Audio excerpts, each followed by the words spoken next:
ஒளிக்காக உயிரையே அர்ப்பணித்த மகா பக்தர் கலியநாயனார். 63 சைவத் திருநாயன்மார்களில் 44வது இடத்தில் போற்றப்படுபவர் கலியநாயனார். தொண்டை நாட்டின் திருவொற்றியூரில் பிறந்தார். அருள்பாலிக்கும் திருவொற்றியூர் தியாகராஜர் திருக்கோயில். மூலவர் ஆதிபுரீஸ்வரர். அம்பாள் திரிபுரசுந்தரி. செல்வமும் வளமும் இருந்தபோதிலும் அவரது மனம் நாடியது ஒன்றே, திருவிளக்கேற்றும் திருத்தொண்டு. கோயிலின் உள்ளும் புறமும் விளக்கொளி அணையாமல் இருக்க அவர் வாழ்ந்தார்.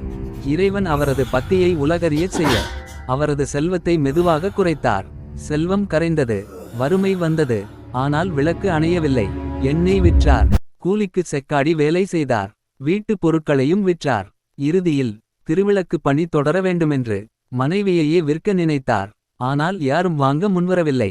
திருவிளக்கேற்றும் நேரம் வந்தது. கோயிலில் நின்று அவர் கூறினார், திருவிளக்கு பணி தடைப்பட்டால் நான் உயிரோடு இருக்க மாட்டேன். தன் இரத்தத்தையே எண்ணெயாக அர்ப்பணிக்க துணிந்தார்.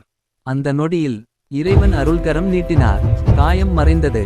பக்தி உலகிற்கு முன்மாதிரி என்று அருள் வழங்கினார். அந்த தருணத்தில் கலியநாயனார் சிவபெருமானின் திருவடியில் இணைந்து வீடு பேறு பெற்றார்.